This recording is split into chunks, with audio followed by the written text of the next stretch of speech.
Hey, it's your boy Jay Hardcore Boxing News, back at you with what's happening in the world of boxing today.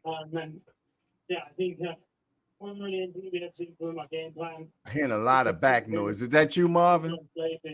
Yeah, You got a Jay. you got a Can't TV hardly hear playing? you though, man. I think you got the TV playing. I hear a lot of TV. There we go. Can you hear me now? Yeah. My man. How you feeling today, brother? Man, everything cool, man. Everything real cool, man. Nice. Everything's lovely here as well, man. And just another day to be able to talk about boxing just feels good to me. You Yeah, know what I yeah. mean? Check us out, Jay. I was What's up? on another show, and I Mm-hmm. was with on a show with Pepe Correa. You ever heard Mm-hmm. of him? No, I haven't. Well, he's the one that started Sugar Ray Leonard.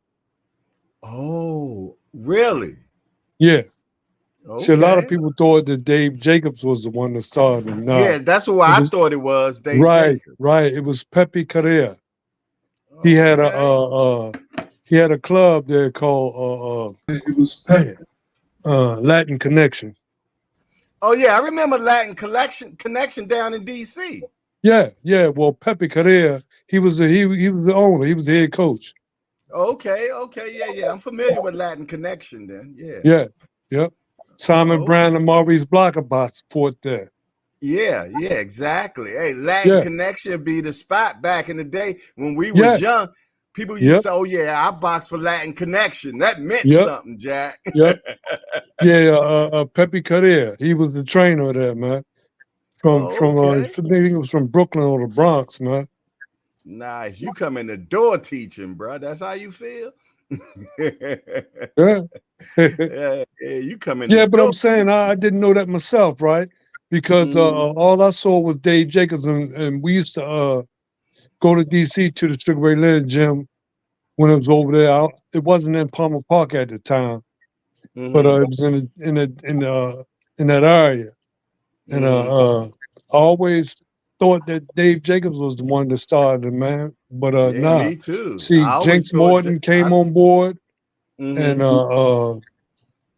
who else? Dave Jacobs came on board, but Oh. Pepe was the one that started him, man. Wow. You normally don't normally know who be the first origin of the person because they normally don't get the recognition, man. You know what I Right. mean?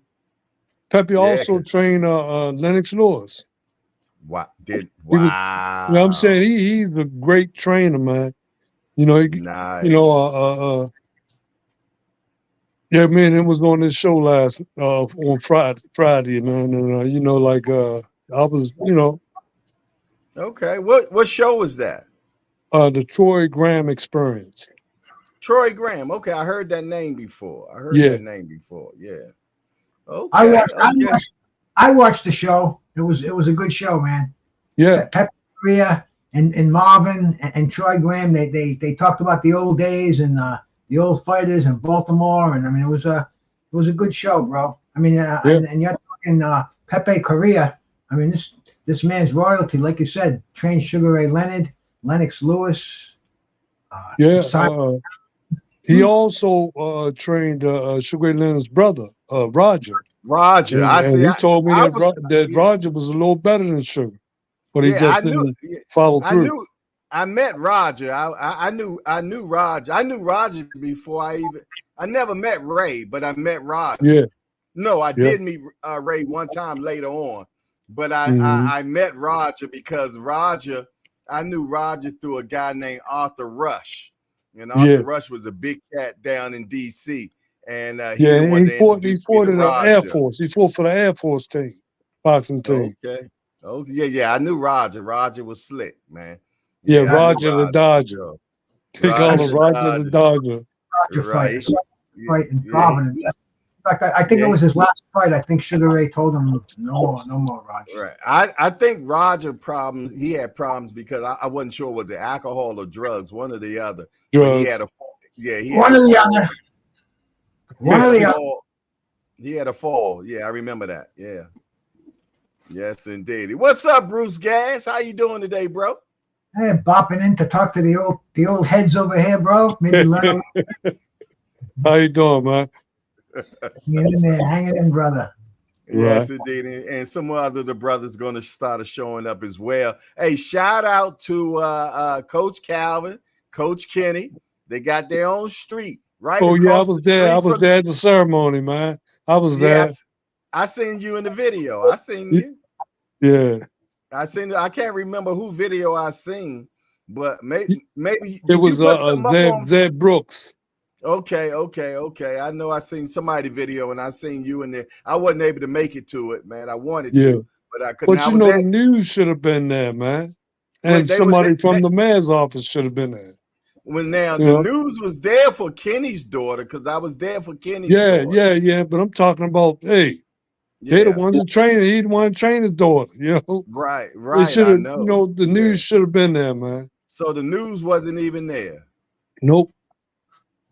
That's pitiful. That's And wasn't pitiful. nobody from the mayor's office either, from the city. That's. Wasn't there? I wonder was they contacted.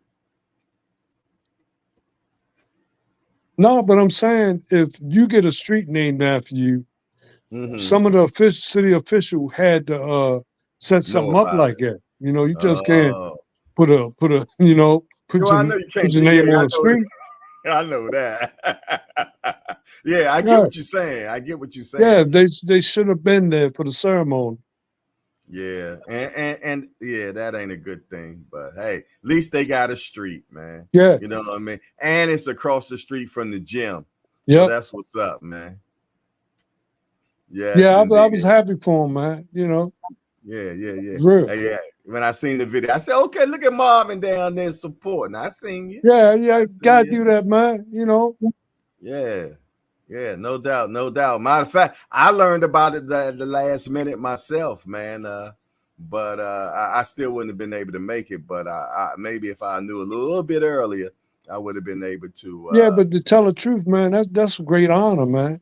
It's You a know, hell of an honor, man. yeah, Hell yeah. of an honor, man. Hell of an honor, man, for sure.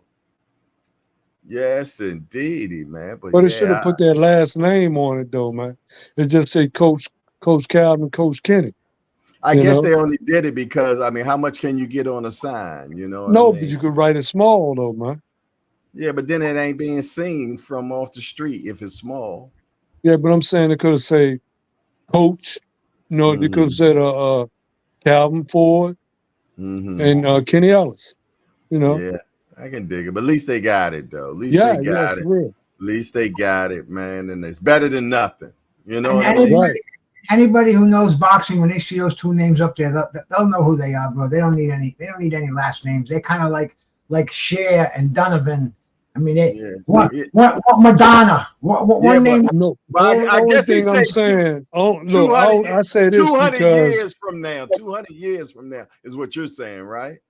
yeah, what I'm saying is somebody come in town and ride down the avenue and see that Mm-hmm. sign, right? Coach Calvin and Coach Kenny, right? He could think that they football players or something or basketball coaches or Mm-hmm. something, man. You know, I can it dig it. really had no real identity to it. I can dig it. Yeah. Well, they got it. So at least they got Yeah, something yeah. better than No, I'm nothing. not. I'm just saying, man. You know, they could have. The city could have done a little better. Yeah, I Something agree. like The city should have been there for one. Yeah, You know what I mean? They should have been there. You know, that's the most important thing. The mayor should have been there. And if the mayor couldn't have been there, I don't know what the hell, what they got, a junior mayor or whatever. I don't know. Somebody should have or the been there. representative for that area. You know, the Exactly. council person or something from that I You area. guys I complain agree. about everything, man. You guys. It's all love, man. But yeah, man, today, man, first of all, before we get started, man, I want to recognize the people that are in the hangout, man. All right. First of all, we got the rise. Oh, it's Showtime the guy, my guy Pass. Peace and blessings, hardcore. Peace and blessings to everybody in the hangout. Then we got a Rise podcast. Shout out to all the older cats from the Rise podcast. Then we got Tim Layton said Tim Layton hashtag JBT. Peace and blessings, family. Then we got Tanya Vandross Williams Jr. She say Sunday evening, hardcore showtime. The guy, Just Do, Justin James, Tim Layton, Mike Rim, Thomas McCord, Thomas Hill, Ariana, Love, Peace, and Happiness, William Old School, Richie Baby, Kenny, and Smoothie King and Calvin. We got Justin James says salute to Jay, salute to the Hangout, peace.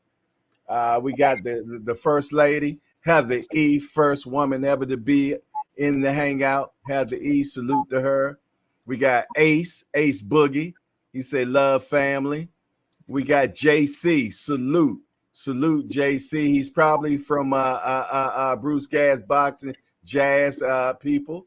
All the heavy gas hitters out there, man, coming to see us. Okay, we got Daniel Berry Sports Highlights, probably from Bruce Gas. We got David Tizane, my guy, straight from South Africa. Salute to him, and he's an MMA fighter, man. So salute to him. He says salute hardcore. Is KC coming on tonight? From what I understand, he's supposed to show up. If I think people let him know what time it's supposed to be. We got Thomas Hill. He says salute to the family. Shout out to the panel. Let the boxication begin. All righty. We got who else? Let me see. Jess K says salute Bruce and chat. Obviously, he's from Bruce Gas channel. All righty. We got John Max Smith, another Bruce guy. He says salute Bruce. A living legend on YouTube, McSmith. Nice. Thomas Hill said Marvin McDowell, salute champ. That was from Thomas Hill from out of California. We got John Max Smith, we just said his name. We got Ghost 123. Ghost 123 said, yo. All right. I think he might be from our Bruce channel as well. We got the drunk Irishman. I know he's from Bruce channel. Yes, indeed, because he's been in here before. The Rise podcast say CI weekend. Everybody was tied up. That's why he said that's why the mayor and all them weren't here, because of the CI weekend. That's why people didn't show up. Okay. William Old School in the smoke session. Sports and entertainment. Gotta be from our Bruce Gas. He said smoke session. I know that's from Bruce. William Old School. He said Jay Hardcore, salute my brother. And y'all smash the like button, people, when entering into the building. We got my man Ant McQueen in the building. He said at Justin James. We got BVO Boxing. Salute to my brother Bruce. Okay. We got KS says bless up. We got Purser, hashtag CCD, hashtag PFM, Bruce Gas Peoples for show. Let's see who else. We got Lonnie Lee, my brother. What's up, Lonnie Lee? We got 12 threes in the building. Your first time in the Hangout. Let me see what y'all hitting on. We want to welcome 12 threes to the Hardcore Hangout. 12 threes, we just a bunch of hardcore degenerates that get together, talk about this beautiful sport we love called boxing. We got only one rule around here: no hitting below the belt. That means we don't talk about nobody's mama up in here. Other than that, everything else is fair game. We want to welcome my guy into the building, man. Let me see. Demetrius Bright in the building. What's up, Demetrius Bright? He says, salute, brother Bruce Gas. Salute, Jay. Salute the panel and blessings. We got Miss Joette in the building. Salute, sis. Good to see you, little sis. For sure. William Old School said, Marvin, salute, bro. All righty. Thomas Hill said, the esteemed colleague, Ant McQueen, respect. Let me see. All right, we got my guy Scale Scrupatory in the building. He says you learn more with hardcore. Like and subscribe. Salute to my guy. Yes, indeed. GM say Thomas Hill, JBT, salute, brothers. Yes, indeed. Let me see. Let me see. Did we get everybody? All right. Gregory Pratt, last on the list. He said, yo, yo, yo, what it do, hardcore family? Salute to our big homies. Salute back at you, man. Yeah, for sure. Aunt McQueen say, this Cabernet got me smiling, Heather E. He over there drinking a little Weinerman over there. Okay. Good to be in the building, man. And we up in here, man. And the topic today is the business of boxing. Is it in the way or has it always been like this? How about that, man? And we got look, Marvin laughing at that one. We got another guy in the building, D-Ray live on the drive, and he's another Bruce guy for sure. Salute to D-Ray live on the drive, man. For sure. So yeah, man, what do y'all think? The business of boxing, is it in the way or has it always been like this? Anybody want to start out? For me, it's always been like that, man. You know, but they made attempts to try to change some things, man. But it's hard, you know, to get everybody on the same page, man. Especially when the distribution of the funds, man, comes in different categories, and it's kind of hard, you know, to really straighten that thing out, man. When you say that it comes in different categories, what do you mean by that? Financial wise. Yeah, okay, different. But you said that it comes. I'm saying the purses, say like I'm just starting out. I ain't making no money, but they want to take something from me to put in a pot. You know, there's somebody that makes more than me. They had, you know, it's hard to determine how much they're going to take from you to put in a pot for you to have something after your career is over with. Now, when you say in the pot, what pot are you talking about? What I'm saying, say like somebody get involved, man, with though you're trying to straighten your money out, all right, and have some in the end, you know, when your career is over with. So they take a certain amount out and put it in that fund, you know. So when you do retire, you will have such and such amount of money in that fund. Everybody ain't going to have the same because everybody don't make the same. Okay, so you talking like a pension, right?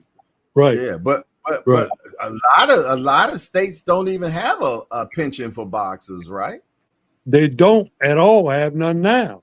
Yeah, I know. I know California got a pension. I read about that the other day. But they got a pension, but nobody knew about it. Yeah. Only the boxers that got it, huh? Only a few knew about it, right? That's kind of hard to keep up with, man. You know, exactly. You got to have some trustworthy people, you know, involved in that. You know, because you know, it's hard when you do something individual. You know, like nobody really took their time to really, you know, get this thing going, man. You know, because boxing is a one man sport. You know, it's an individual situation, and it's kind of hard to really knock it down. You know, to make it right. I understand. Bruce Gas. Yo. Talk to me. The business of boxing. The business of boxing has always been crooked. The thing is, back in the day, man, see, I mean, guys like Don King, and even before him, you had the guys like Frankie Cabo and the Blinky Palermos. These guys, they were enforcers.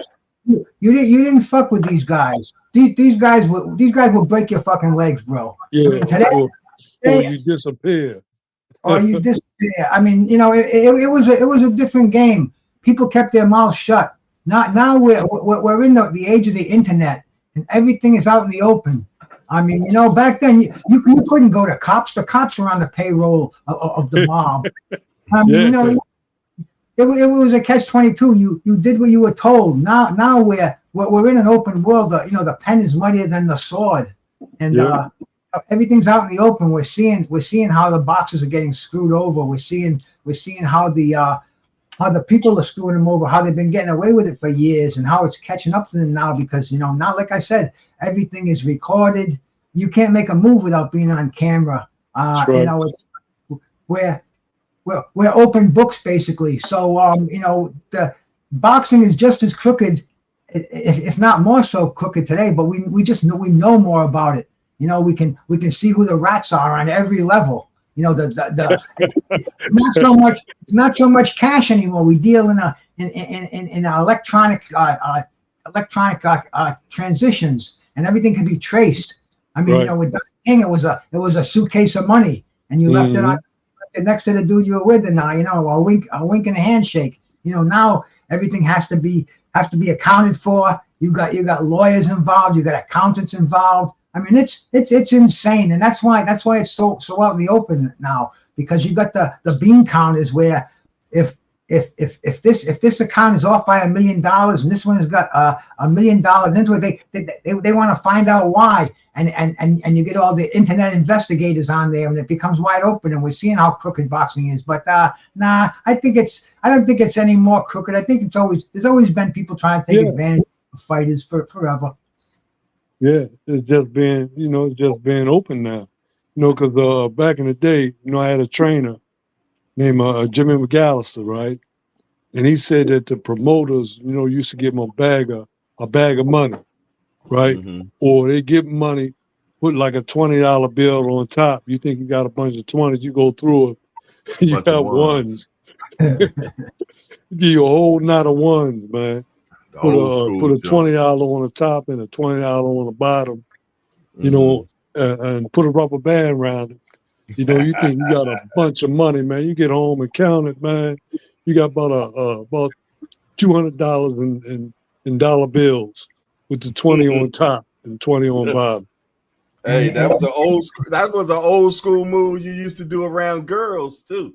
You know what I'm saying? you get that knot, you put that 100 on top and a bunch of one. They think you paid. What's up, Bernard? Hey, my good brothers, how y'all doing tonight? Bruce, Marvin, how y'all doing, good brothers? All right, how you doing? Good evening. Hey, hardcore. Look, my trainer, he used to fight back in I guess in the 30s and 40s, right? Mm-hmm. And he told me, he said, man, that he was in there fighting. He looked out in the audience. Mm-hmm. Guy look at him, man, flash his pistol at him, right? Mm-hmm. He had to take a dive. No. Yeah, that's the way they used to do it, man. Wow. Flash the pistol out. Yeah, he flashed a pistol, man, So he going to take that punch, man. They used to do it. That's how them gangsters used to run it, man. Wow. They flashed the weapon on you, man. Say, hey, man, you better go and take that dive, man. Wow. All right, Bernard, the question was, man, the business of boxing, is it in the way or has it always been in the way like this? I think the business of boxing has always been the way it is. I mean, people complained about Don King. People complained about before Don King, the mob was running things. People complained. It's always been a complaint at some point. So if the same thing is still running, but we still have a sport and we're still thriving. I mean, boxing hasn't unthrived. I think it's just part of it. And everybody's still making money. Whether you get all your money, there's still a lot of money involved. Well, back in the day, it seemed like it was top heavy back in the day. At least it's trickling down to the fighters now. Yeah. So that's a good thing. I think more than that, I think you've gotten fighters that have started to say, I could take control of my career. And it's only a very few that can do that. But when they do that and they also control the card status, meaning if they where they fight on certain days or not certain days or whatever, it gives a different play to it. You know, like I said, we all know Canelo's going to do May 4th and September. When Floyd was running the show, Floyd was doing those dates, so those guys had control of their career as far as when they were going to do and how they were going to do it. So that added another player to the table as far as how things went. William Old School, how you doing? Tired. Okay. The business of boxing, is it in the way or has it always been like this? It's always been dirty. I mean, let's face it. It's just flat out dirty. Yeah. Problem is, you got guys at the top making a lot of money. The guys at the bottom ain't making shit. So if they don't do halfway decent in their career, they'll never see any money. Right. That's right. You know, I'd like to see these young fighters getting a little more money at the bottom. That way, at least if they have to retire early, you know, they have a little something to sit down on. Right. If not, think about it. They ain't got nothing. Yep. You got guys at the top being paid a ton of freaking money. You got guys at the top being paid a ton of freaking money, and some of them ain't deserving of it. We're paying Canelo $40-50 million for fighting nobodies. Think about that. Lately, he hasn't even been covering the house tab that's being put out on him. How much money did the zone lose on him? Nobody knows because nobody sees their books. But they didn't sell out like they were supposed to sell out. That Ryder fight didn't sell it to shit. No, dude. It's a whole freaking mess. Yep. I keep hoping year after year things will change, things will get better. But as long as the crap keeps going on, Canelo don't have to drop his belts. He can keep his belts, yet everybody else got to drop their belts. Go figure this out. I wish I could. I can't. I can't figure that out. If I could, I'd be paid too. Yeah, if I could, I'd be paid too. So I can't figure it out. Next question, fellas, man. You know, and Marvin was talking about the pension, man. You know, most companies, government, and everything have a pension, man. But this sport does not have anything for fighters when it's over, man. And it's the most brutal job that you can actually have, but there's no pension. Why do y'all think it's like that? Because we don't have the league. Everybody don't get the same amount. It's hard to really put something together. Like I said before, you know, like here you got a 10-rounder. He making his money. A 4-rounder making his money. A 6-rounder making their money. You know, it's just hard to distribute. You know, or what they can take from you to put away. You know, so you starting off fighting 4-round fight. You getting maybe $1,500,000. You know what they're gonna take from you. You know you gotta you know pay your cornerman. You know you got a manager. If you got a manager, he gonna get his cut. So I'm saying you know you can't have nothing to put away. Well, how would you do it then, Marvin? Well, what I would do, you know, I would make it so that it'd be a certain amount of money that they would take out. Say, like if the guy was making maybe $1,500 for a 4-rounder, you know, take $50 to $75 to put it away, you know, and as he fight more and more, you know. As he, you know, fight 6-rounders, 10-rounders. See, that's what I'm saying. It's really kind of hard. How about a percentage? How about percentage, though? So that way, but what I'm saying, but if you take 10%, let's say they take 5%, Okay, Uh-huh. they take 5% of the gross. Okay, not before Right. it get taxed or anything. The gross. You know what I Right. mean? And that is put away. Now, Canelo got to put 5%, and this got to put 5%. But then Canelo gonna say, "Well, I'm putting 5% of 30 million. He's putting Yeah. 5% of such and such." So when it's Uh-huh. finally get a payout, how does that work? You know what I mean? Yeah, yeah, because it's not going to be an even payout. It ain't gonna be even. Well, you know what the problem is? The problem is, see, boxers, they're independent contractors. Right. There's no union. They don't work for one person. Right. I mean, everybody's on their own. And you see, if you think back a little bit, boxers they tried to organize. There was a senator. His name was John McCain, and he if you remember, he tried to put a bill together where there was a medical insurance for boxers. There was a pension fund. You know, it was an organization, but yeah, they put the Muhammad Ali Act together. He couldn't even get that bill to be heard in the House because nobody gives a shit about boxing.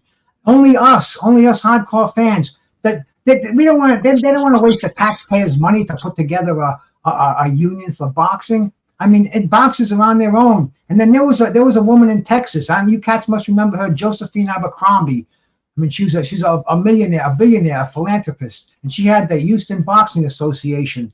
Frank Tate fighters were clamoring to become part of the HBA because she had pensions for fighters, she had medical insurance, she had dental, everything that normal Americans, normal human beings deserve at work.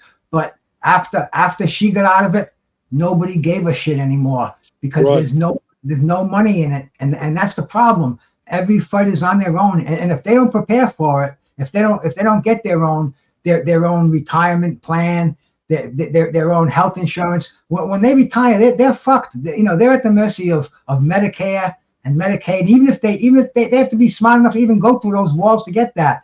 So boxers, they're in a real tough position about having retirements, and especially medical care, insurance for their families when they get hurt. That's for the guys making six figures. The guys in the gym, they don't have that opportunity, and that's what they need. We need people for grassroots to organize, to get boxing unions.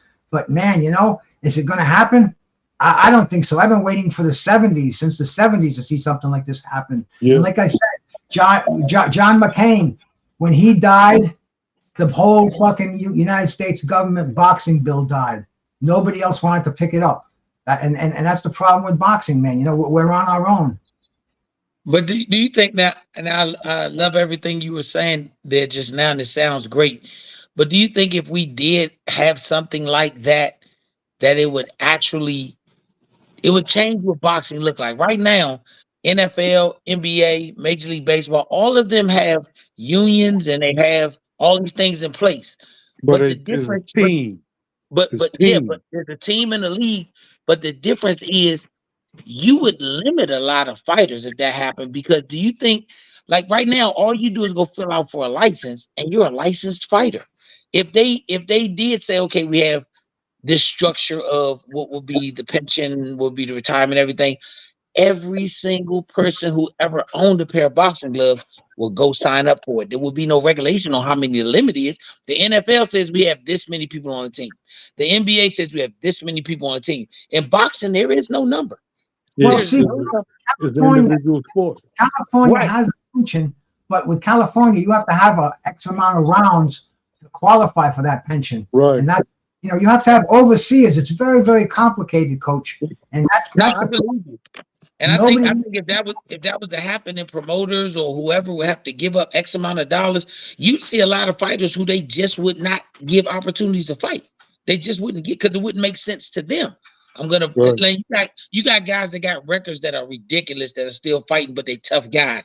11-29, 8-35. Those, but they're tough. They ain't been just beaten up. But those are the guys that using to build records. They not gonna get those guys fights. That they would consider a waste of money. Have we ever seen an NFL team keep a guy on the roster that had zero value to them? Wow. Well, this is why if we're going to be an elite sport, the cream rises to the top, and that's why the fighters have to fight more, establish their names, establish their reputations. Right now, when guys are fighting once a year, everything you're saying is so true, man, because we don't know them. They're not worth investing in. It's boxing's it's in a crazy place right now as far as trying to organize a union. See, it's an individual sport, you know. And that's what makes it so hard to get something going on, you know. I mean, I think when boxing left free TV, that hurt it the most. Because when you back in the day, you all know ABC, Wide World of Sports, you could see NBC Sports, all these sports networks. You could see a pro fight with two very good guys fighting at 3 o'clock in the afternoon on ABC, Wide World of Sports. I think I watched Tony Lopez and Jorge Paez on ABC, Wide World of Sports. You know, but that's gone. So the average person doesn't get to see you. Just look at the Olympics. The Olympics, boxing used to be on in prime time. Now you got to go to some third-rate channel just to see a couple of highlights and clips of the Olympic boxing. Yeah. Wow. Yeah, it's rough, man. But hey, tennis is an individual sport. What do they have for tennis? Do anybody know? I'm not sure if they have. They have a league. Yeah. It's a league. Once they get to those elites, and once they get to those elites, you don't see the guy who ain't never won nothing and lost to everybody at Wimbledon. You don't see it. And he ain't gonna make this draw. They have sponsors too, and that's how they can get their money too. So they have tournaments where the best fight the best play the best, and it comes down to the camp. And that's what boxing needs, man. Can you imagine if we had tournaments for different weight classes? I mean, in different countries, boxing would thrive. Boxing would thrive, man. Every time we've had, like, I always think back to the Andre Ward Super Six. The Super Six. Love that. Yeah. In my opinion, I was a fan of it. I thought it was great, but I think the Super Six killed him financially as far as what he could have maximized on. Because once he fought those 6 fights, and from my understanding, they were set. The purses were kind of set beforehand, so they could do the 6 fights. As you won and moved up, you got more. But by the time the 6 was done, he cleaned out the division. Wasn't nobody left. So from a fan perspective, it was great for us. For us, it was great. Yeah. But for his perspective, if he could have stretched some of those fights out, forced some guys in between, he might have lost out on $50 million with the Super Six. Well, you know, we can go back a little further, keeping with our theme about the shadiness of boxing. Don King, when he had the U.S. tournament, you guys remember that back in the 70s? When I mean, it was aboard a battleship, a big naval ship, and it was Don King. The scandal hit it because he was falsifying ratings. He was bringing in fighters and billing them as 17-2 when they were, like you said, they were the guys who were 3-16.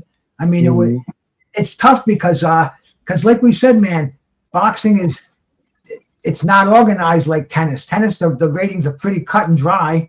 You have the seeds in the tournament. That's what boxing needs. But then where you had somebody like Don King back then, he brought a black eye to the tournaments because he had rigged the ratings, and there was a big lawsuit about it. It was huge back in the 70s. Yeah, it would take too long to get results. Don King got Howard Cosell got his toupee knocked off, if you remember.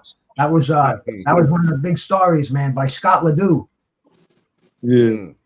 But boxing is so everywhere. So many people are chiefs. So many people are chefs that there's not enough.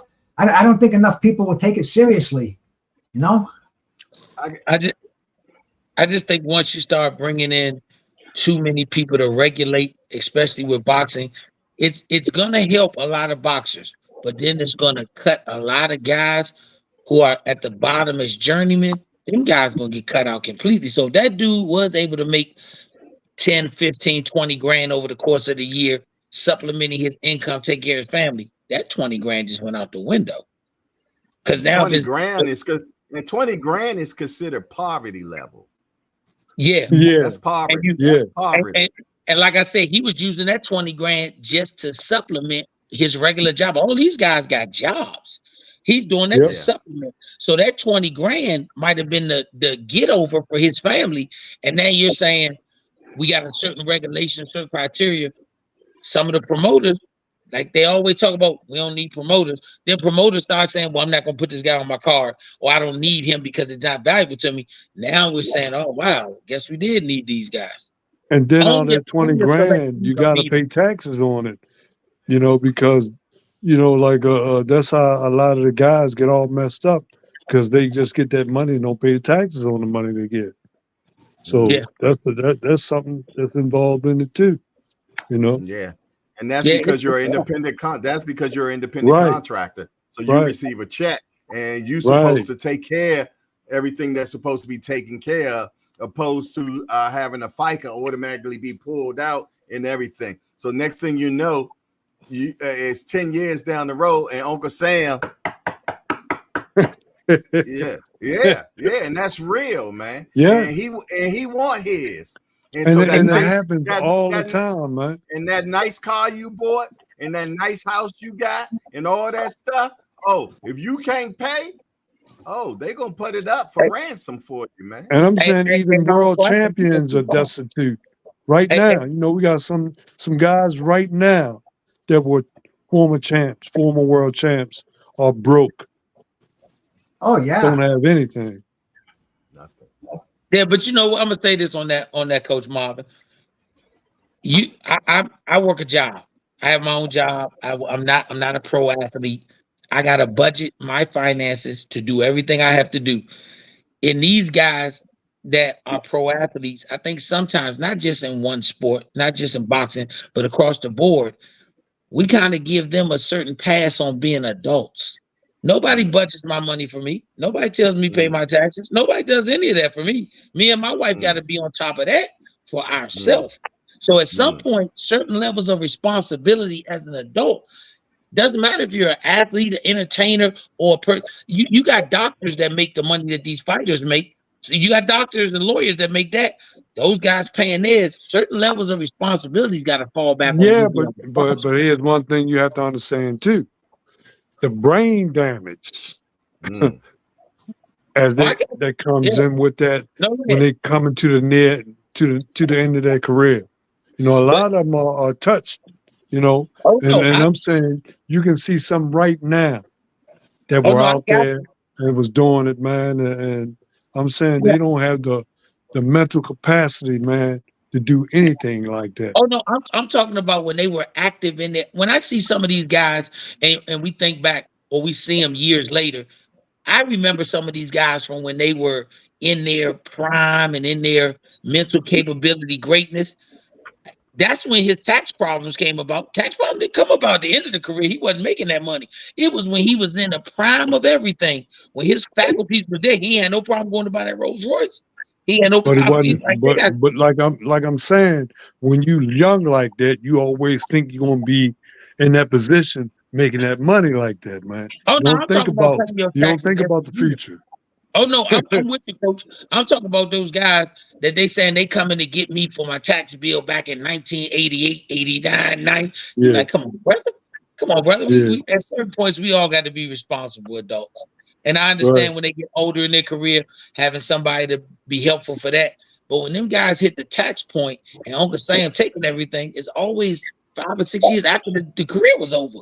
They taking that money based on what you did 15 years ago. Right. Yeah. So, and another thing, check this out, man.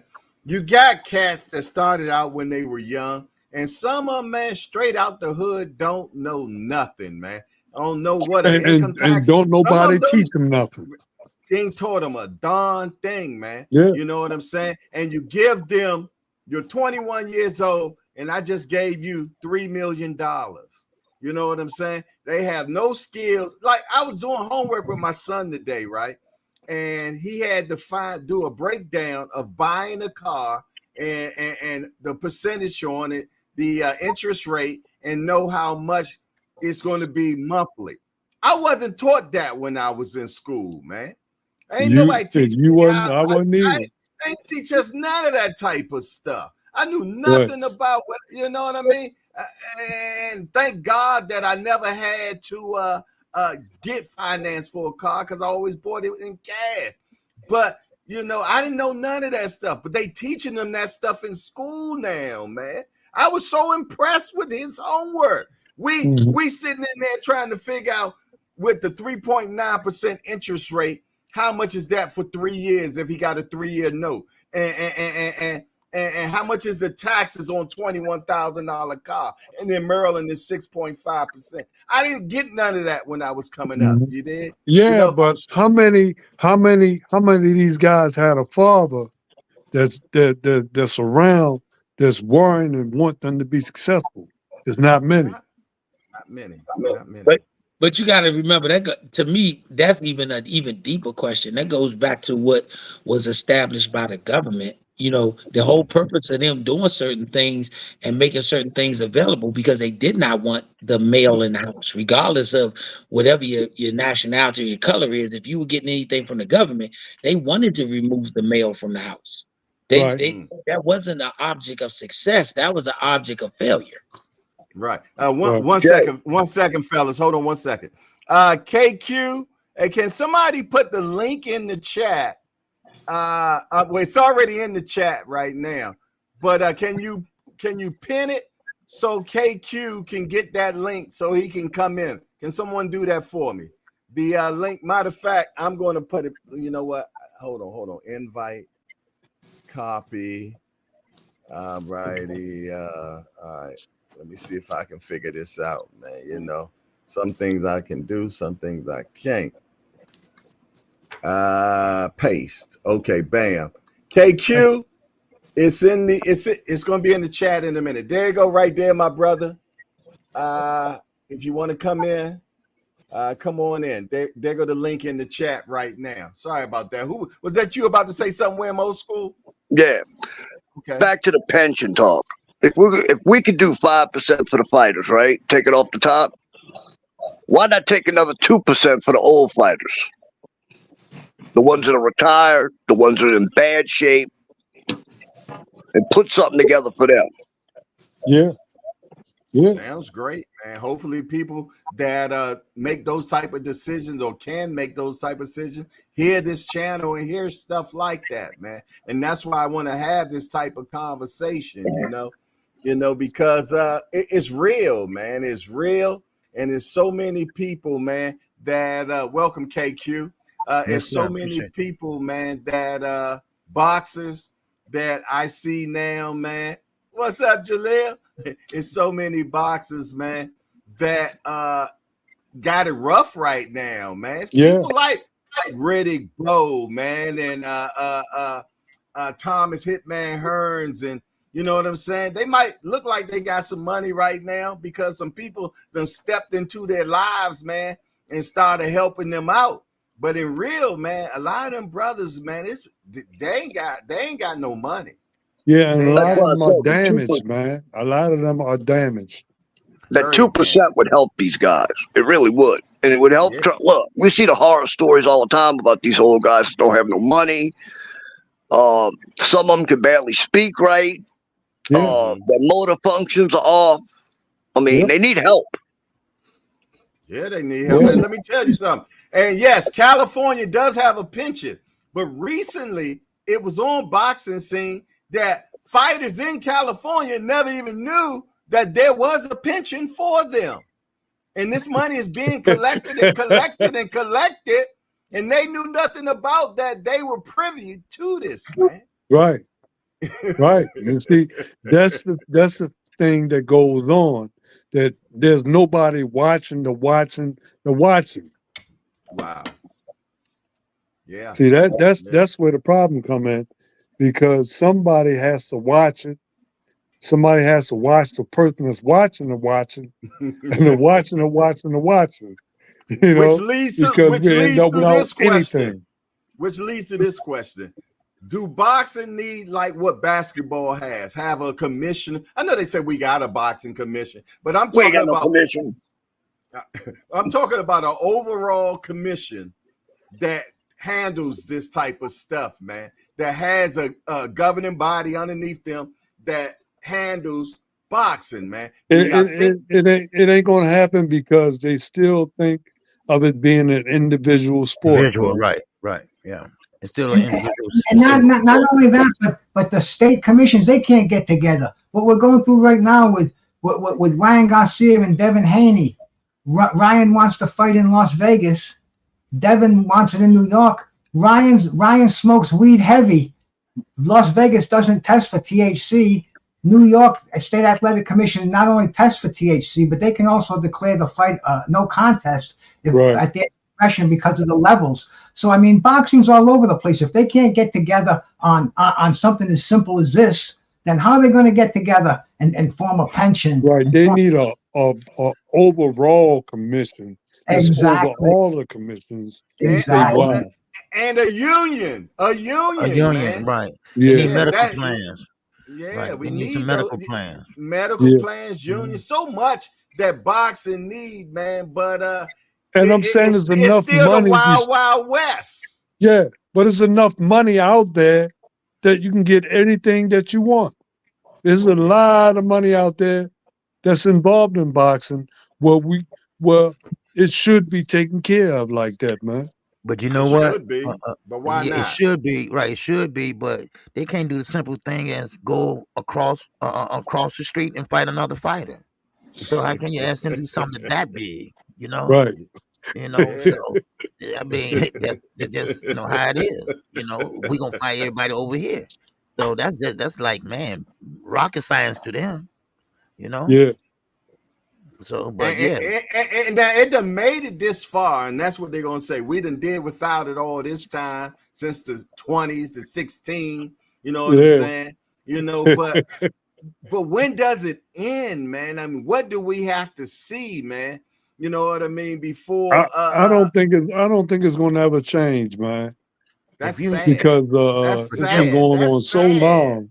That's sad. You got too many hands in the till. Let's face it. When it comes to boxing, you got the commission, they sucking up money. You got the sanctioning body sucking up money. You got the promoter sucking up money. And then the last little bit left to the fighters, they got to dish out for training and everything else. Right. Right. If a death don't change it in the ring, then I don't know what will. Wow. Well, I want to say one thing about Ryan Garcia. That's a heavy statement, right? I want to say. Hold on, old school. Did you hear what he just said? Say that again, KQ. I said if a death in the ring doesn't change it, I don't think nothing will. Right. That's heavy. Yep. That's right. That's heavy. That's heavy. I want to say one thing about Ryan Garcia. My oldest daughter's mother was manic depressive bipolar. Ryan said some months ago, back when he pulled, maybe a year or so ago, when he pulled out of that fight, I had to go get mental health, which means he got on medicine. And I forget who said it, but he did get on medicine. If that boy's drinking, he's canceling out his medicine, because when you drink, it kills off the depression medicine. But it intensifies some of it too. Right. So if you want to know why that boy's acting all strange, he's drinking. He's killing his medicine off, which is stupid. Well, if you watch that press conference, he makes a real habit of trying to tell everybody that he never did cocaine. And then if you listen, somebody yells, Adderall, Adderall. And Ryan is he's a kind of a walking drugstore. He's got to be real careful. I don't think his mind is in the game. I'm not even sure that Ryan Garcia is going to make it on April 20th to the fight at the Barclays Center, man. I think they have Arnold Barboza in the wings, and I think that's where you're going to see take the stage. Well, we done seen where a guy just breaks down in the middle of the ring. Oliver McCall, man, back in the day, man, just broke down in the middle of the ring. You know what I'm saying? And I'm gonna tell you, they take a physical, you dig, in that, but do they take a mental test to see if they mentally able to do a fight? I don't know. I'm asking, I'm asking people that actually have fighters. I'm asking the trainers right now. Do they do mental tests? Well, Oliver McCall was a notorious cocaine addict. He was a crackhead. In fact, Don King, and I know this for a fact because that's irrelevant, man. Do they have? No, they don't. Do they don't. Have? That's what I want to know. No, they don't. Finish. I was going to answer that question. They took him I apologize. Sorry about that. They took Don King took him right out of rehab for that rematch with Lennox Lewis. So I mean, was his mind in the right place coming right out of a fucking rehab center? I mean, dude. The mind is a terrible thing to waste, and they don't give mental evaluations for boxers. That's just not physical evaluations. Weight, but nobody checks their mental health. Not just McCall. Let's not forget about Andrew Galata, the ball puncher. That man was nutty as a fruitcake. Yeah, they try to get him to go back out there, man. He wouldn't go. He wouldn't go at all, man. I remember that. Yeah. He wouldn't open his mouth. He wouldn't open his mouth to get the mouthpiece in there, man. Yeah, but I think, and that's so important, man. Because if you look, even in court, they ask you, "Are you sound enough to make this statement?" You know what I'm saying? You know what I mean? So it's serious, man. But it's okay to be cuckoo. Well, I don't even want to say that word. I apologize for that. But have a mental issue, man. But be able to go out there, man, and fight another man. If you unstable, heaven knows what you might do to this other man in the ring, man. If you off your rocker. And let me tell you something. You got schizophrenia where you got something in your mind telling you got voices. This voice might tell you to go in there and actually get rid of somebody in the ring. Hey, all that stuff you saying real, but I done seen it personally. If they want you to go on trial, they don't care if you mentally competent or not. They will put you on. That's not a good one there because I done seen it myself. You can be declared completely incompetent, and they will still put you on trial if they want to. So that at the end of the day, good example. Whether you the government, sports, or whatever, they gonna get the outcome that they want regardless.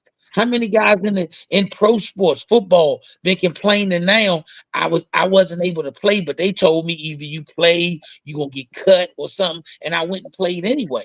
That's all the way across sports. When you got money involved and people are making money off of it, they're always gonna do what's in the best interest of the money. Next question. Let's look at sanctioning. Okay. And the reason why I bring that up is we look at someone that might be ready, that made it all the way up to the level where they are the mandatory, but yet the mandatories are not getting a chance to get their mandatories. When they finally made it, they done struggled, they done made it all the way to the top, man. But yet the sanctioning committees are not making these fights happen, and that's again the business of boxing. I.e., man, I always Canelo. You know what I'm saying? Canelo, they don't force him to do his mandatories, man. Exactly. And I don't want to just point out Canelo. There's a lot of people that are not fighting their mandatories, man. But that is so wrong, man, because that is an opportunity to be great. And they snatch it away because they rather get the 3% of 35 million opposed to the 3% if that guy beats you and he's only making 100,000. But that's everything, Jay. I mean, once again. Yeah, but is that how we're going to just accept everything? We've been doing it for football and baseball and everything else, so we're gonna point out boxing. How long did Jordan Love sit and he should have been on the field? How long did Kaepernick? How long he been at? Every sport got whatever their thing is. It's just how it affects what we like. Okay. You got a son fighting, man. Correct. You got a son fighting, right? And correct. He's going to work his way up. Your son's going to be a world champion one day, and he's going to make it all the way up to the WBC. and it's time for him to fight somebody at the WBC, but they won't make his mandatory fight him. They won't let the champion fight him. How you gonna feel about that? And what are you gonna do about it? How I feel and how I react are two different things. I learned Okay, that from okay, how I feel. that's why I asked both. What you gonna do? How I feel, I could be very upset about it. How I voice is not going to voice in a way where they still had a control rod to keep moving me out the way. You got to remember. What do you do? Teach us then. What do you do then? I say this: you keep doing your situations, like the opportunity to speak out like you do. I like the way Benavidez did it. He spoke out about it. If you can't get to speak out about it, you keep beating up everybody they throw in front of you, like James Toney did. I'm gonna keep beating all y'all up, and you got to stay the course. I mean, at the end of the day, we still talking about people who make objective or unobjective decisions. This is like looking at a painting. If you look at a painting, 10 different people going to see 10 different images, and they're going to get 10 different visuals of it. But the only visual that matter is the person who's selling the painting and the person who's buying the painting. The other 8 or 9 don't matter. It's hard, and I know we've had fighters in all of situations, and it's hard. But at the end of the day, you got to think, what truly can you do? If we not walking away from boxing. We love boxing. We love it to death. I love boxing. If my son got screwed by the sport of boxing, I would still be begrudgingly loving boxing, because we love the sport. But we love, be honest, we love the nature of violence that comes with the sport. That's what we love. We come for the violence. Just because we don't think of it as violence. But yeah, we come for the violence. Just to be honest, we look at a guy who's a consummate boxer, and he can't sell out arenas. We look at a guy who destroys people. He sell out a building every single time. Anywhere you look, we come for that. But we don't think of it as being violence. You know, we just think of we just take it in. We don't think of it as being violent. Oh, that dude can fight, man. But you don't think that somebody gonna really get hurt or really get killed or something like that, man. That's just the way it is. But the ticket sales say the opposite. The ticket sales say the opposite. Nobody bought a ticket to a Mike Tyson fight to see a 12-round fight. They came to see a 2-round massacre. And then the guys who are consummate boxers that can't get the sellouts, then guess what? They wonder why my ticket sales ain't doing great. Why? Because people came. Well, it's like having that one person that's willing to say what nobody else will say, but we all sit in the audience and shake our head. Yes, he's only saying what we feel, but we too scared to say it. But one thing too, it all depends on the personality of that person, man. Sugar Ray, he knocked you out, but he wasn't knocking everybody out, but everybody loved his style. Everybody loved him. You know what I'm saying? So you ain't always got to be a killer in the ring. Hey, Marvin, you beat the vast majority of them up, though. We got to remember, he beat the vast majority of them up, though. That's just, you can't. He didn't sit back and just make it a boring 12-round, please get to the end fight. Ray was really trying. What I'm saying is that you did see his skill level. Oh, yeah, you did see it. But you knew you had a 7 out of 10 chance of seeing a knockout. A lot of these guys now, ain't no 7 out of 10 chance. It's a 2 out of 10 that you're going to see a knockout, because they there to fight to the decision. Hey, Jay. But what you were saying about the sanctioned bodies, like he said, you got to do what David Benavidez is doing. You got to keep on fighting, keep on winning, and put the pressure on the sanctioned bodies. All right, if you're not going to strip him, then I'm not going to take no step aside money. So what do? You got to put the pressure on the sanctioned body, because the sanctioned body is the middleman right there. He the one can control him fighting his mandatory or get stripped. It's up to him. So a lot of these guys, they'd rather take step aside money than go ahead on and fight the champion. We have a lot of guys like that. Stanionis, he took step aside money. I think twice, maybe 3 times. You know, so he was Spence, I believe, on mandatory. But yeah, I know what you're saying. But guys in boxing appreciate knockouts, knockout sales, like Emmanuel Stewart said, knockout sales. But also you got to appreciate the art of boxing. You got to appreciate the Yeah, fundamentals of to be a complete fighter, you have to have that KO ability. You know, you can't just and you can't just be a knockout artist either. You can't just be like an Ernie Shavers. You have to be. I mean, there's the perfect boxer. The guys like Ali, like Sugar Ray Leonard. Sugar Ray Leonard gets you in trouble, he's gonna fucking finish you, bro. That's just the way he is. But then you know, I mean, I hate to say, guys like Shakur Stevens, one of the prettiest boxers in the world, but he doesn't sell because he doesn't put anybody on their ass, and he doesn't finish up and knock people out, and that's what the people want to pay for today. You know, everybody wants to do pay-per-views. They want to take a lot of money, but you have to be entertaining, and people fall asleep watching a freaking 12-round dance session, you know? Right. Yeah, I think you hit that on the head right there. You hit that on the head. I think fighters have to understand where they're at when it comes to not the business side, but from the fan perspective where they are. Like I said, everybody want to be a pay-per-view guy, but everybody's not a pay-per-view guy. Some guys you might top out as a consistent $2 million guy, and there's nothing wrong with that. You might top out as a guy that's a gatekeeper that makes 600,000-700,000 fighting the guy that they think is the next up. There's nothing wrong with that. Everybody's not Canelo, Tank, Mike Tyson. Everybody's not. That's a select few. Everybody, a lot of guys could be stars, but only a handful of them will be mega stars. Okay, And that's next question. Jay, I'm about to cut out, bro. I've been working all weekend and I still got a whole house to clean, dude. All righty. I just wanted to show up, bro, because I'm always got the grandkids on Sunday, so I didn't have them because I had to work all day. So, but I wanted to show up for you, bro.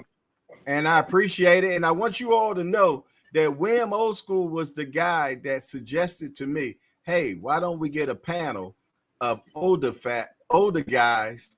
You know what I'm saying? And it's because of him that I started this. He was like, yo, you should get a panel of guys 50 and over, man.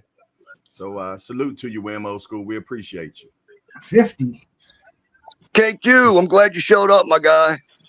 Yes, sir. All right. Appreciate you, man. All right, y'all. Take it easy. All right. Peace out, my brother. Peace out. Peace out. All right. Next thing, man. When we talk about the business of boxing, the business of boxing has stopped a lot of fights that we want to happen, but we don't get them because of the money. How do we get these fights, man, and also get the fighters paid all at the same time? I know it's a $1 billion question, but you know, what has to happen, man? Well, a lot of times the fights that we want to see, the people, the boxers don't want to do them. You know, I'm saying we got two guys that's in the same weight class that's very popular, and we would like to match them up and see them fight. They might not want to do it. Well, you know how we see great fights when we see cross promotions, when we see fighters cross the other side of the street. I mean, the greatest fights I can remember back in the day, you know, you had Don King and you had Bob Arum, and believe me, they hated each other. They would kill each other, but when there was money, they made the money. They didn't give a fuck, bro. I mean, they got together, put Thomas Hearns and Sugar Ray Leonard together. They put amazing fights because they realize it's better to have a half loaf of bread than no bread at all. You can split that big chunk of bread in half, and you can both eat well. But I mean, it's too much greed in boxing today. You know, I mean, when Floyd said he's not going to make these other promoters rich, that just made me go. I mean, so that means you're gonna isolate your fighters. You're only gonna fight Floyd Mayweather promoted fighters or PBC fighters. I mean, it makes no sense. You're a world champion. You got to fight fighters throughout the world. Go ahead, KQ. No. Go ahead. I'm done. Yeah, I mean, I think the money part. Everybody want that big bag, and people don't want to. First, it was Floyd Mayweather, a model. I don't want to lose my O. All right, so I'm not gonna fight this guy. I'm gonna kind of stall him out, or I'm gonna go fight someone else. Or the money, the business ain't right. If it don't make sense, it don't make dollars. That kind of thing. But I'm not saying suppress the pay, but it should be levels. It should be levels of the pay, and that can get them to fight each other. And the more you win, the more you fight, the better competition you fight, the more money you would get. And plus, who you bring in at the ticket at the gate. That's how you generate more money. Of course, you're not going to walk out there and get millions and millions of dollars, but you got to make good fights, and you got to make fights that we want to see. Now, of course, see, go ahead. You know what you just said? You explained why we can't have a union. We can't have nothing going with boxing after the fact. You explained the whole thing. Why there isn't a boxing union, why there isn't anything like that. Because, of the individuality of it. Right. It's hard to come to terms on stuff like that.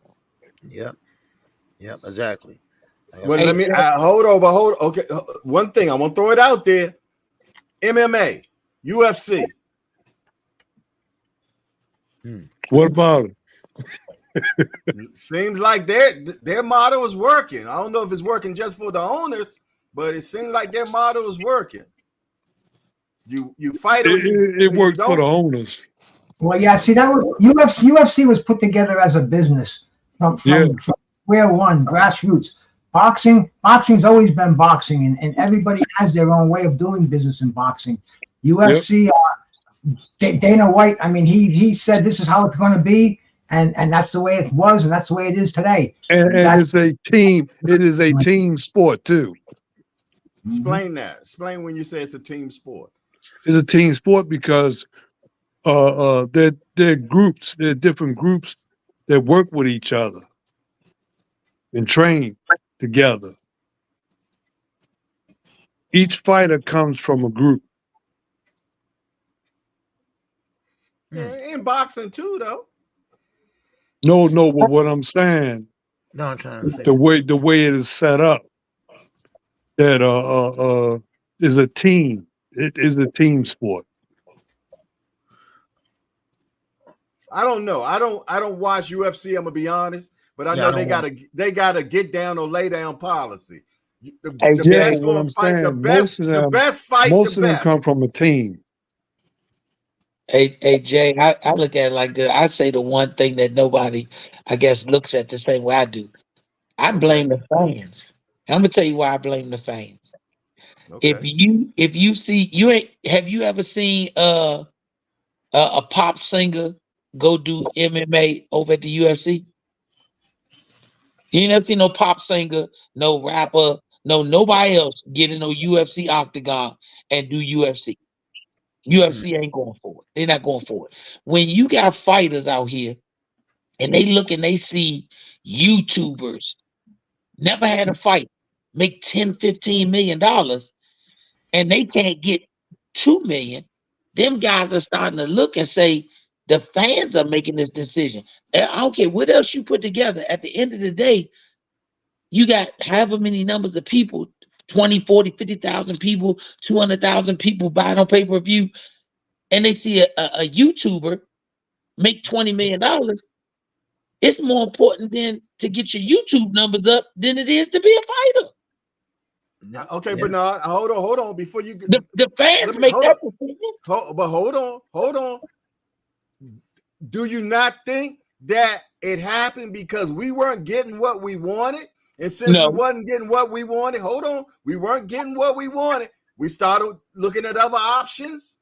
No, and that once again, if you're gonna tell me you're gonna spend $100 on a pay-per-view to see a movie star fight a real boxer, but you won't pay the same money to see the WBA champion fight the IBF champion in the same division. That's crazy. But that's once again, Great point. Great that's point. what they're doing. When you let's remember that. But is it the same fans though? Yes. Is it? And I'm look at this. And it has a lot to do with marketing too. I'm not paying. I consider myself a supporter. I won't pay for that though. But I won't pay for that. But you may not. I've never paid for that. Ever. You may not pay for it, but somebody who follows this YouTuber who now wants to be a boxer, fighting a boxer who they already like, they paying for it. You sure it ain't their fan? You sure it's not their fans from YouTube? Once again, even if it is their fans from YouTube, that's even making the point even more. The fighters say, I need to spend less time fighting and training and spend more time doing antics that get me people to follow me on YouTube. If boxing clearly said, if you're not a licensed professional fighter, you cannot take part in a sport that requires you to have that, then you would not even have these YouTubers in there. Thank you. You can't tell a YouTuber, I'm gonna go to the NFL and be a receiver for the Raiders because the ratings gonna go up. The NFL ain't doing it. They're not gonna. But that's not the fans doing it. That's the commissioner, whoever. They the ones that let it happen. They the one that let a guy that never fought before get a license. Get a license and fight Floyd Mayweather. But did they get a license? Does he have a professional boxing license? Is he considered a professional fighter? Jake Paul is. You sign up. Jake Paul's a great example, bro. Last night we had on the Zone, there were 2 featherweight title fights on the same card. It was almost unheard of. They were entertaining fights. And then at the same time, Jake Paul's fighting some bozo out in Puerto Rico, knocked him out in the first round. But the thing is, bro, I got 3 screens in front of me. I watched Jake Paul kick the guy's ass. I was hoping to see Amanda Serrano. They canceled that fight, but I still watched that the Zone card. 2 great featherweight fights. I mean, but boxing. I mean, they're shooting themselves in the foot. They're throwing on these sideshow fights, but I treat them like sideshow fights. Like I said, I was watching one of them on the small screen, but the great fight, the good fight they had last night, the Zone fights. That was the main event. That's what the hardcore boxing fans watch. But you're still going to have these circus shows. You're still going to have Jake Paul's. And I mean, damn, I can't even remember them because every week there's another one out there. Joshua and they fighting. If that's going to bring fans to boxing, what the fuck, man? You might as well let it happen. I don't know. I didn't watch just saw a fight on the Zone, the football player fighting a 4-rounder. I watched the top rank. I mean, I watch them all, man. I watch them all. Yeah. And once again, if you got a guy from YouTube fighting even a former boxer, but he's fighting him, and both of them walked away with 20 million apiece. And then you had 2 great fighters fighting each other, and they could barely get 4 million apiece or 2 million apiece. What does that tell you? The people with pockets are saying, we want to see this as opposed to this. At the end of the day, we got to look. The people buying the fight or buying the record or whatever it is, the consumer dictates what's going to happen. You got to look, these companies not stupid. These companies got people who work for them where their whole job is to project what the numbers will be, just like television shows. And if the projection does not say that this is going to get us X amount of profit, then they're not going to do it. I mean, we're not just talking about boxing. You got TV shows we thought was a good TV show, but then they canceled it because the ratings did not say that this show should go again. It says that. When you look at Canelo, when you look at Tank, the ratings say them dudes is who I want to hold my belt. Them the dudes who I want to keep fighting because they bringing in the big numbers. At the end of the day, we got to remember it's a sport. But it's also a business. Yes, sir. The business is going to dictate everything all the time, no matter what. And that's what we're talking about. We're talking about the business of boxing. But listen, we've seen pro football and pro basketball and pro baseball go on strikes. Because once again, the business will always dictate, no matter whose business, the player business or the fan business or whatever, it's going to always be dictated by business. If it makes business sense, then it happens. If it doesn't make business sense, it won't happen. You ask Floyd and Manny Pacquiao, if they'd have fought 5 years before they finally did fight, you think they would have made the money they finally did make? No. So the business said this fight shouldn't happen yet. Let me ask you a question, Bernard. Do you think if there was some kind of a thing that went down, do you think boxers would go on strike to support each other? Nope. No. Not one day. No. Not one day. That's Too many different guys. Once again, like you said a great idea about giving up 2%, 5%, but the average guy who make $1,000 for a fight, his 2% don't look the same as Canelo's 2% or Tank's 2% or Devin Haney or any of those. You got to convince those guys whose 2% is a couple of million that they should give up 2%, the same way a guy whose 2% might be $80. Individual contractors, man. Yeah, that's it. It ain't gonna never happen. Right now, you gotta look at this from the sport. I'm gonna use myself as an example. I'll say this: me and my son have been together in this sport since he was 6 years old. Look at the money we spent for him to go to tournaments, for him to equipment, all the money we spent ever before he turned pro. And he made it to the elite level, and he got the notice of Mayweather Promotions. They signed my son. And now you want me to do and invest the same as the person who was at the bar watching a fight and said, I could be a boxer, and he go sign up and become a boxer, get a $50 card. Ain't invested nothing. But you're telling me now I got to give up the site. That don't even make sense. That don't even make sense.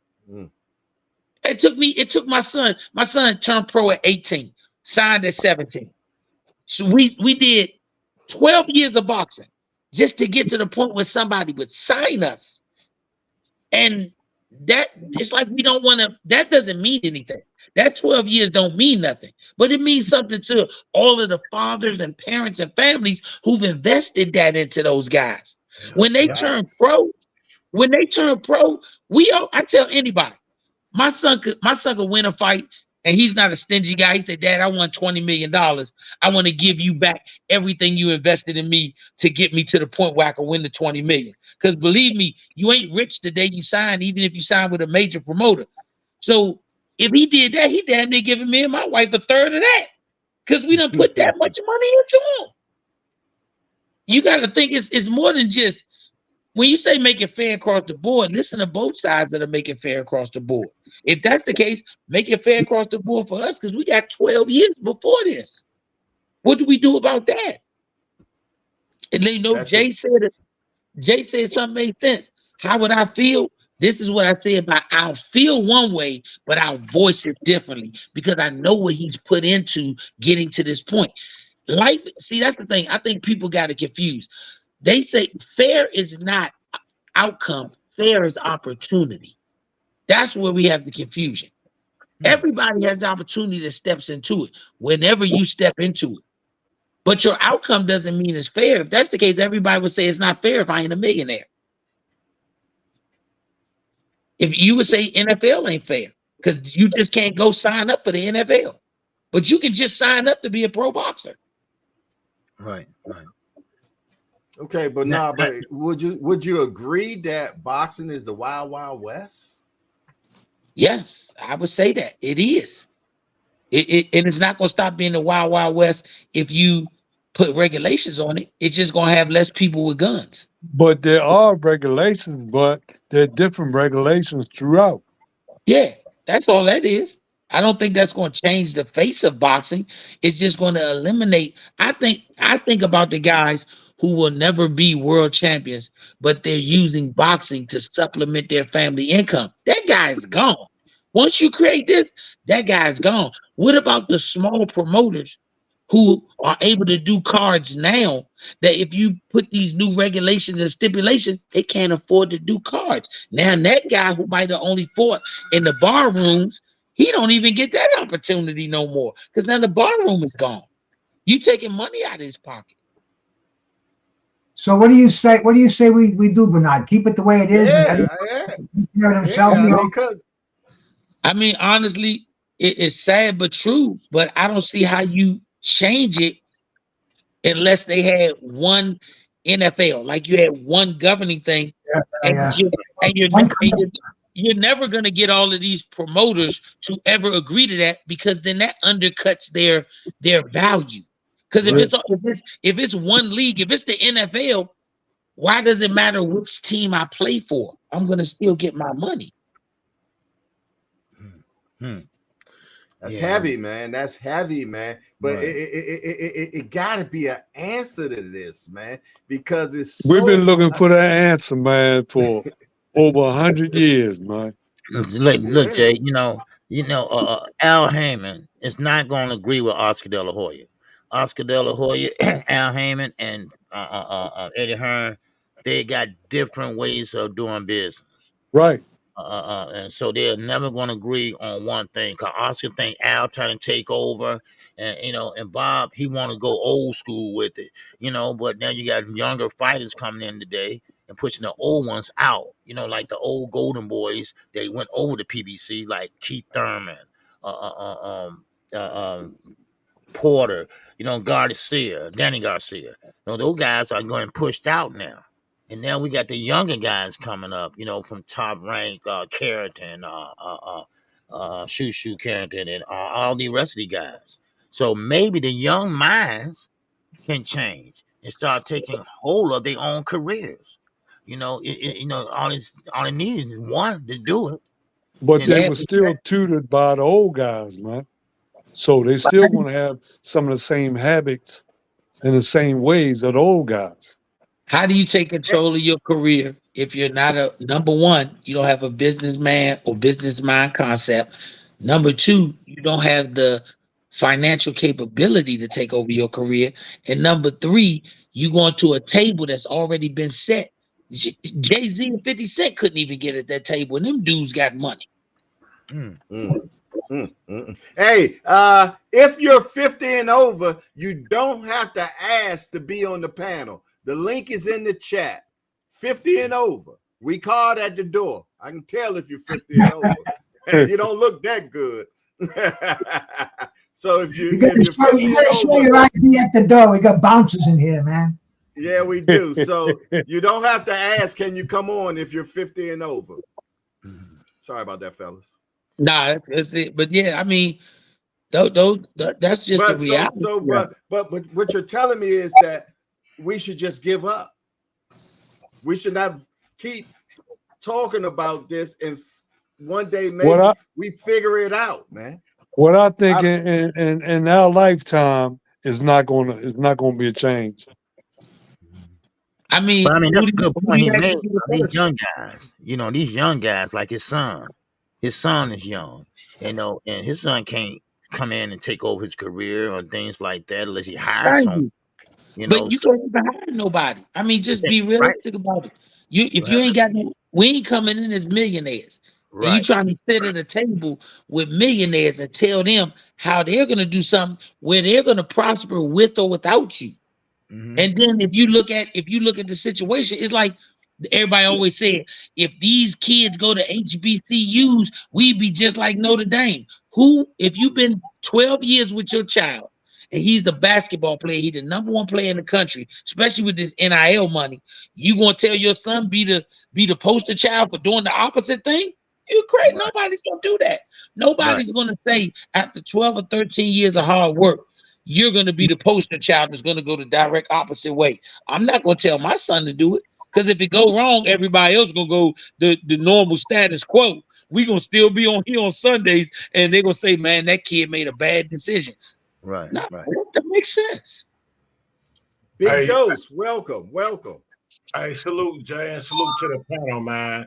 I kind of feel like I think that the state of boxing has changed for a few reasons, and I think one of the main reasons is we not getting the fights that we want to see when we want to see them.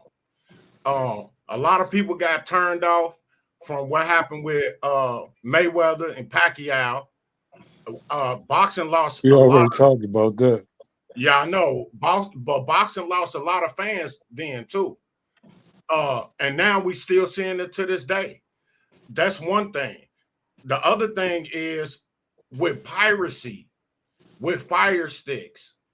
I think a lot of these boxers gonna have to come to the realization that the money ain't like it used to be. Back in the day, you used to be able to do a pay-per-view and the networks can recoup their money and you get a nice payday. Now they're gonna have to start accepting less money for great fights because people gonna steal it. It ain't gonna happen. Great point. If it don't happen, then boxing gonna die. Nah, I don't think it's gonna die. Boxing ain't gonna never die. As long as you got these bloodthirsty fans, it's always gonna be there. It's always gonna be there. Jay Hardcore. As long as you got kids coming out the amateurs who ain't millionaires that will take 600,000, take 800,000 and fight 5 times in 1 year, boxing ain't gonna never die. They always got somebody young that will take that money. Look, but are they not accepting less though? Are they not accepting less? But that got it ain't no less money out there. It's good money. There's good money out there now. Yeah, he didn't accept less. He accepted what his plate could call for. If you got a guy just using anybody, if you got a guy like Terrence Crawford, he said, I want 20 million for this fight. But then you get another guy, I use my son like Jaleel, and he say, shoot, I take 2 million for it. They can get 5 fights out of Jaleel for 2 million each fight, as opposed to one with him with Terrence for 20 million. They're gonna give him 2 million. And this a kid that don't got no millions. By the time he say 2 million ain't enough, he done fought 5 times and made 10 million. Then they can go do that with the next one. Guess what? Jaleel is a good quality fighter though. But it still don't change the money. I believe that he's gonna be a great fighter. So for him to accept that, the network is getting a hell of a deal. Yeah, but if you look at it from the point now, it's going to pay off in the long run, though. Yeah, you got to think. Look at the year. Was it 3 years ago when Fundora fought 5 times in 1 year, and they were saying he made like $500,000 a fight. So over that year, he made 2.5 million. If you was a fighter who was looking for 5 million for one fight, but you could have took one fight for 3 million, you saying this kid made 2.5. And if you ain't never had the 2.5, you're not turning that away. I'm not gonna tell my son turn away 500,000. We're not millionaires. Take the 500,000. You can fight 5 times in a year. I always tell people this. You better be quiet. You better be quiet. They be like, no, we heard you. But it's not a secret. It's real. I'm just joking with you. You put that foot on anybody. If me and you could switch places, and I'm being you and you being me. Now you, Jaleel's father, you gonna look at it differently from the father point and the time y'all put into it, as opposed to me. Yeah, you gonna look at it. I can't tell my dad. That's just each one of these fighters. They got families, and it's sad, but most of our fighters come from Black and brown communities where they don't come from a lot of money. So what you offer these kids, that's a chance to change their family's life. Yeah, and we got to keep in mind, and when I say this, I say it respectfully, okay? It's still 36 minutes. It's 36 minutes. I know you're going to say, you know what? But we put in so much time in the back, but no, it's 36 minutes that you're going to give me $500,000 for. That's good goddamn money, man. But you know what, Jay? I say what you said, but I say this. I say it differently. I said they gave me 36 million for 12 weeks and 1 day.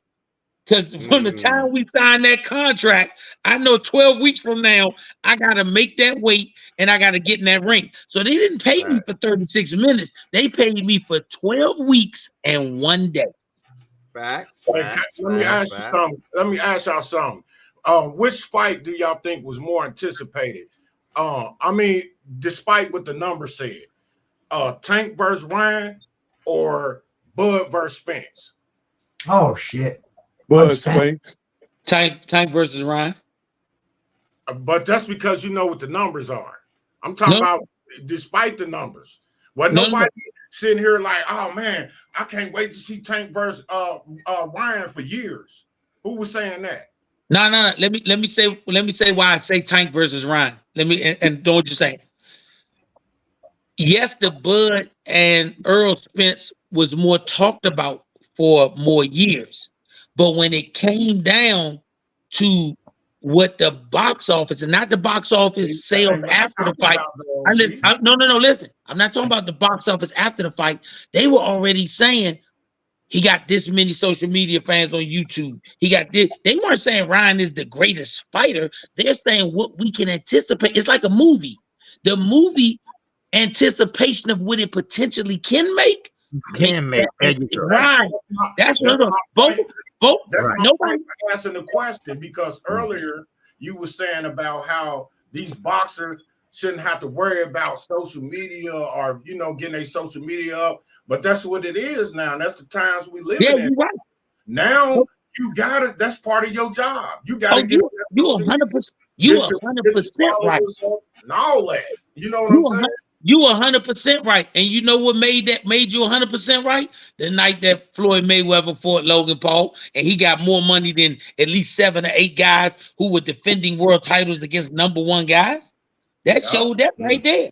Right. When he put that type of money in, that showed these fighters, please keep training, but you better start doing interviews. You better start being visible. You better start being at different events like the Golden Globes, all that type. You got to do red carpets, because if you don't have a fan base, you don't make no money. Floyd Mayweather had the biggest fan base we ever seen, and that man controlled 2 dates on the calendar. And we ain't seen another black fighter control May 4th and September since Floyd. Once again, and I'm gonna tell you something, man. I was talking to an amateur fighter the other day, man. We're interviewing him tomorrow morning, man. His name's Keith Mathis, and he's 2-2. He just fought the other day down at Rosecroft, right? And I'm interviewing. Well, I told him I interview him tomorrow morning, right? But you know what I told this guy? I said, "Do you have social media?" He said, "Yes." I said, "Do you post?" He said, "Not a whole bunch." I said, "From now on, I know you're 2-2 right now, but from now on, I want you to post every single day. You working out and everything, man. And I want you to not turn down interviews, because all that in the long run is going to mean something, man. Because that's the era that we in now. They want to remember you. It's a popularity contest now, man. Wow. And so it be killing me where these boxers, man, they don't even want to do interviews with us no more, man. And they don't understand that, it's the media that's getting you out there, man. But I got them calling to say, "Oh well, give me $100 and we can do an interview." I said, "You know what? I'm telling you, that's what boxers say to me. So I've heard 2 people tell me that so far. I'm like, I ain't never paid for an interview, and I ain't gonna start today. Because it works both ways, man. It helps me and it helps you.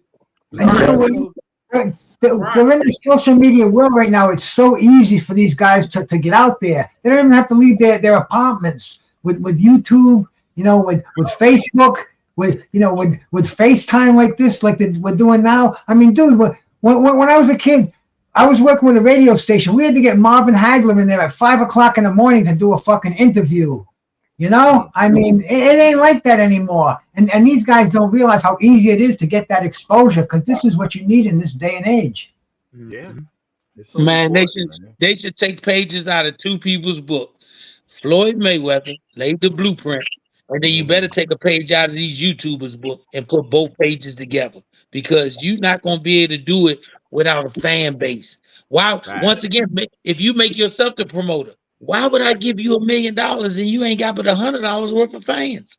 Right. Damn. I mean, look at these. If you told a fighter, "Let me see your social media and we're gonna base your money off of that," he got 1,000 followers. So you got 1,000 people that even care to hit the follow you button, but you want me to give you $1 million to fight and we know we're not gonna get that many people to come see you. Yeah, who knows you? Ryan Garcia got 2 million followers. Tank got 2 or 3 million followers. Even if we get 10% of their followers to either come or buy it on pay-per-view, we don't gotta sell out. We gotta sell out. You gotta start looking at how these companies look at stuff. You can't look at it through the blind eye of I'm a great fighter, I'm a great coach. You got to look at it through gotta hustle. Right. You got to go out here and put your face to the stone. You got to go see people. Man, Floyd Mayweather see people. Floyd Mayweather wants to do interviews. He want to get stopped. He want to do this type of stuff.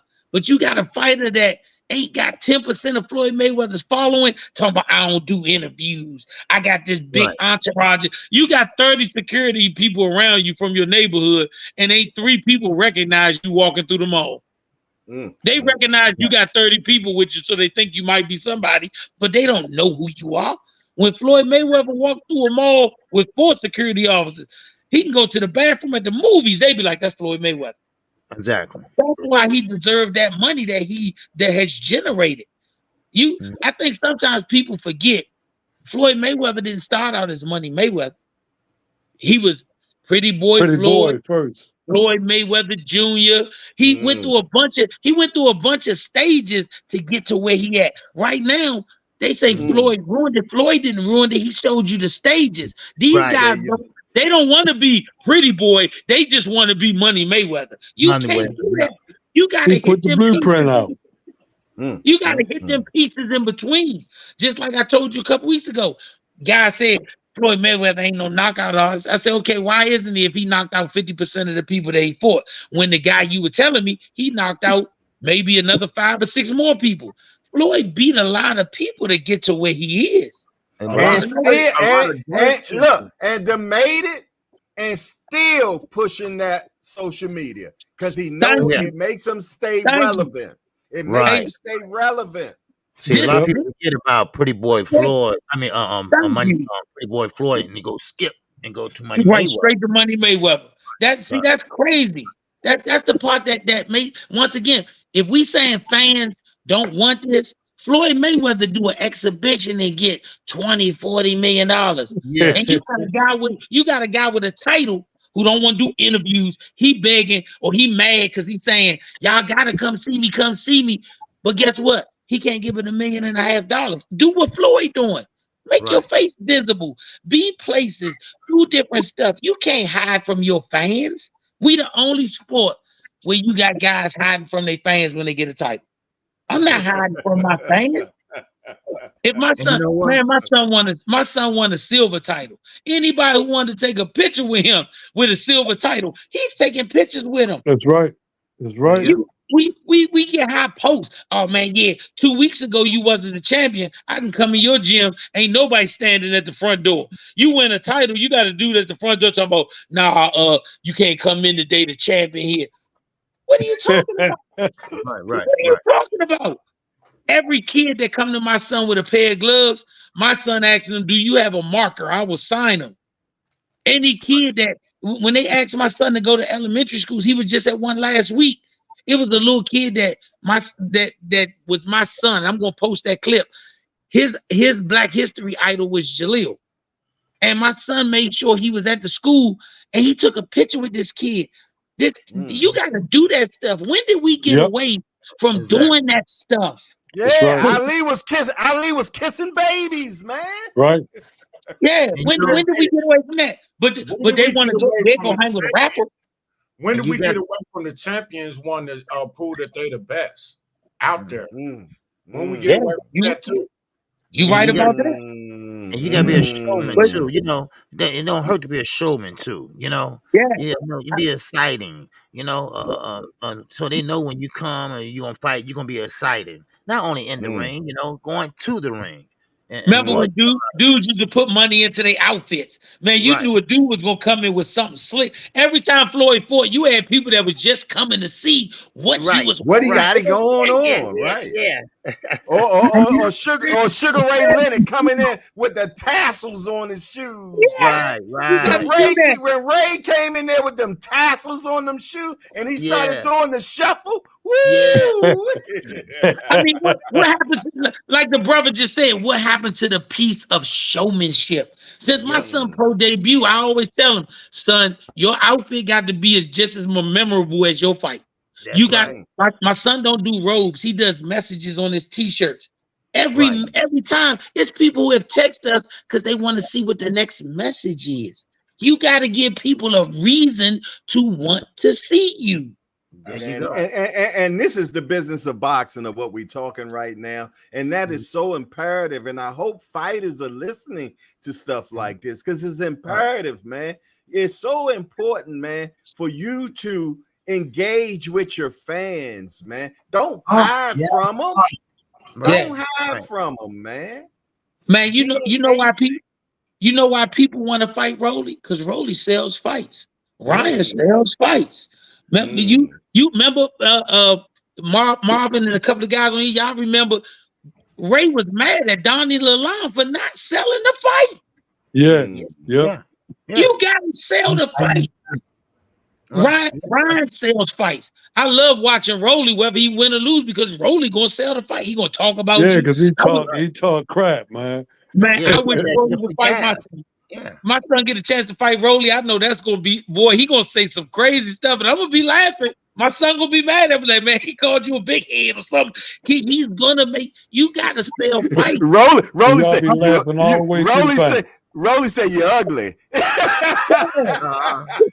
Hey, the only thing I saw Muhammad Ali exhibition back in 1978, and after the fight, Ali sat by the exit, and he was giving out autographed prayer cards to anybody who wanted to wait in line. But I mean, you could see the love that he had for his fans, and that's why the fans loved him, bro. And that's what these fighters have to do. They have to show that genuine affection. Take a little bit of time out. Ali could have jumped right in his limousine and went the fuck to the hotel and partied. He sat there and he gave everybody an autographed card who stood in line to get it, man. And I remember that it was like almost 50 years ago. And this is what fighters today, they have to do things like that. I mean, You know, like one reason why Ali is considered one of the greatest today is his showmanship. Right. Hey, let me tell I had a situation where see, I give away fresh vegetable and fruit in front of my gym, to the community. And I invited, any boxer to come by, and volunteer and help, and give him a little interview. Let him say, I got so-and-so helping me today. His fight is coming up this time and that time, But these kids, they won't even do that. I'm saying even the guy that I train, he won't come and do that. And I got about 15,000 followers. Hey, check this out, man. And my man call us, tell us come up there. We gotta get up there with you one day and do that, man. Yeah. See you volunteering and giving back to the community and stuff. Man, I'm saying crazy, man. Hey, check this out, man. I'm 55 years old. When I don't know if I guess I was about 12 years old when I met Muhammad Ali. Muhammad Ali came to Washington, D.C. on the Monument grounds and for the exhibition fight against Mr. Tooth Decay. Okay? Afterwards, I got in the ring and stood right there and took a picture with Muhammad Ali. And I'm 55 years old, and I still remember that, and I cherish that moment, man. Yeah. You know what I mean? Mr. Tooth Decay is who he was fighting, man. You know what I'm saying? Did Mr. Tooth Decay knock Ali down? I can't remember, man. I don't even remember. All I know was Ali was there. I didn't give a damn about Mr. Tooth Decay. You know what I'm saying? I can give a damn, but I know Ali was right there, and I took a picture, and I didn't even have a picture. They were just taking pictures, and I just got in it. So somewhere it's a picture floating around with me, Ali, and Mr. Tooth Decay. There's a bounty on that picture. $1,000. That picture in here, man. Mr. Tutigate say I took a picture with Jay Hardcore and Muhammad Ali happened to be in it. Muhammad Ali happened to be in my picture with Jay Hardcore. Right. But I'm gonna get on out of here. Salute, brother. Salute to everybody on the panel. Appreciate you, man. Appreciate you. Hey, Big Dose, before you go, bro, you had William Joppy on there the other night, bro, and that was an awesome interview. I know not a lot of people saw that, and anybody go back and see that because William Joppy, a great middleweight champion. He fought Bernard Hopkins. He fought fucking Roberto Duran. He fought everybody. Tito Trinidad and Big Dose had him on his show the other night for a great one-on-one interview. Oh man, I'm definitely gonna check that out. Yeah, I'm gonna check that out. Hey, matter of fact, hey, Bruce Dose, put it in the chat and I'm gonna pin it so people can go check it out. All right, for sure.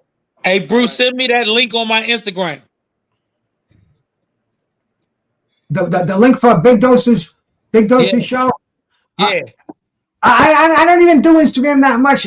Are we Instagram friends, Bernard? I'm not even sure, bro. Hey, we gotta be. If we ain't, we need to be. But I want to see that interview. Okay. Well, yeah. Big Dose is going to put it in the chat right now, man. Okay. Yeah, put it in the chat, and I'll make sure I'll put it in your Instagram as well, Bernard. You know, hey man, I'm looking forward to seeing it too. You guys, every week when we had this show, I look forward to it because you all show something that I think these young people, not just in boxing, need to see. We have some of the greatest disagreement dialogue, and nobody disrespects anybody that I've ever seen.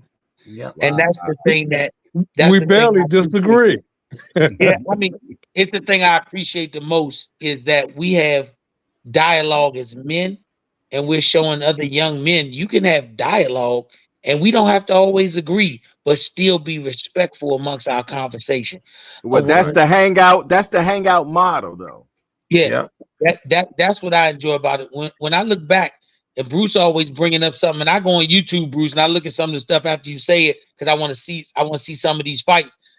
When they show the build up, those guys didn't get disrespectful, talking about people's mama or any of that type of stuff. They were very direct with each other. They sold the fight, but they still remembered they respected each other as combatants. And that's the part. Bruce made me go back and watch the night when Marvin Hagler and Tommy Hearns fought. I watched the HBO thing after Bruce said something about it weeks ago. And they really got after each other in the press conference and leading up to it. But they never were at the point where they disrespected each other as men. Right. Yeah. And that's what I think. The spirit of competition. And you know, I come over here because I feel a spirit. I feel the spirit of boxing in here. Not too many places I feel that spirit. And you know, this is why I come in here on a Sunday night. Man, I'm about to lose my battery. I figured out it might have been me because I had my charger. I had my charger plugged up. Hey, you were beautiful. Hey, it was great today. It was great. Yeah, it's having my charger plugged up. So I'm gonna leave you guys. I appreciate you, brothers. I love these Sundays. And like I said, I hope that if I ever start to get high posts, if my son doing something good, y'all bring me back to earth because I love being here with y'all. Hey, no problem, man. Yes, sir. I appreciate it. I got to dip out too because I do the Tim and Tim show. And it's time for the end of the show anyway, so it's a beautiful thing. All right, man. Hey, man. God bless everybody. I'll see you all next week. All right, all right. Thank you. Special God bless to you, brother. All right, yes, sir. You too, Bruce. Yes, indeed. Hey, KQ, I appreciate you showing up, man. Oh yeah, you man. I'll be here now. I got the channel. I just gotta get that time together because I keep on forgetting you're an hour ahead. Yeah, I'm East Coast. Yeah. Right. Hey, I'm gonna stay on once it's over, and I'm gonna get your telephone number. So once I turn the show off, and I'll get your number. Okay. Okay. All right, then. Cool. All right, Marvin. All right, Jay, I'll see you, man. It's always a pleasure, man. You take it easy, Marvin. We gotta get together this week too, Marvin. Okay. Okay. All right. Peace out. All right, everybody. I want to appreciate everybody that came in the building and gave another beautiful show, and I'm looking forward to it again next Sunday, man. But don't forget, 8 in the morning, 8 in the evening. I do a podcast, man. So make sure y'all show up. You know, I see a lot of people up in the building right now. I appreciate you all. Salute. Other than that, it's your boy Jay Hardcore Boxing News. I'm out of here. Man, how you turn this damn thing off?